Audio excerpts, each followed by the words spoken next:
always held a sacred place. The peepal tree, for instance, is revered as an embodiment of Lord Vishnu and is believed to grant spiritual enlightenment to those who seek solace beneath its branches. It is often associated with healing and protection, symbolizing the connection between the physical and the spiritual realms. Similarly, the banyan tree is considered the kalpavriksha, a wish-fulfilling divine tree. But it is more than that. It is a symbol of endurance. Its massive canopy offers shelter to travelers, animals, and birds alike, while its roots, which descend from its branches, create new life wherever they touch the ground.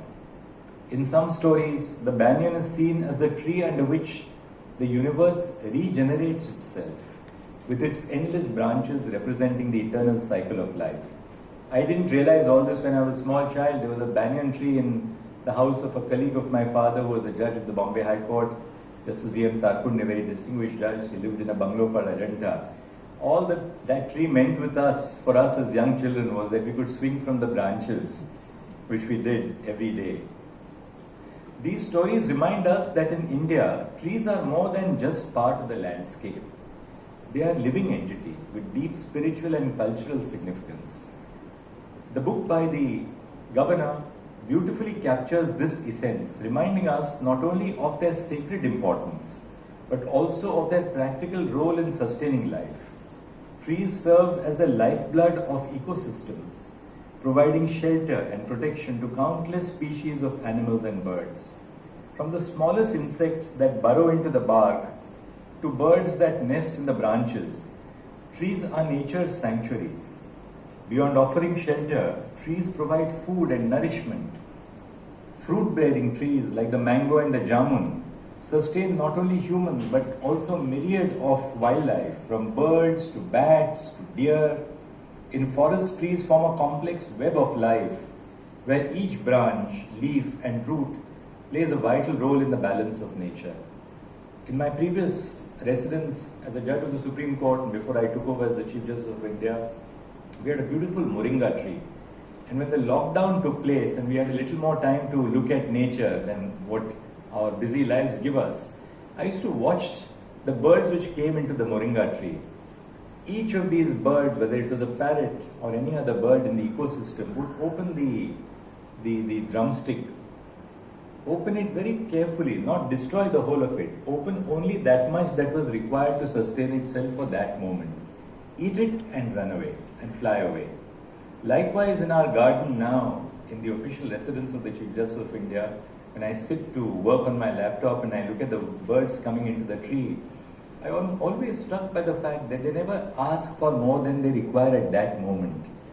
In the summer when Delhi was going up to 52 degrees, we used to keep water for the birds across our garden and some grains. My Secretary General, Mr. Atul Kurekar, Mr. Mahesh Patankar, Mr. Rakesh Sharma, who's here, we all created pots of water which we put in different parts of the Supreme Court compound because birds were falling dead in the heat. We also kept food for them in the form of grains.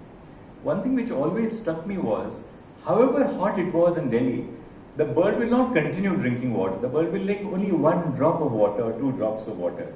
They do not bother about tomorrow or the later part of the day, as we humans believe. We are always bothered about what will happen tomorrow to us, to our children. Birds only live in the present, and nature only lives in the present. That's something which is a great life's learning experience for us, namely to be mindful, to live in the present, to think of the present, to understand the blessings of life which are conferred on us. The blessing of life, for instance, of being at this moment, overlooking the beautiful Dona Paula. Why think of tomorrow? Why think of this evening?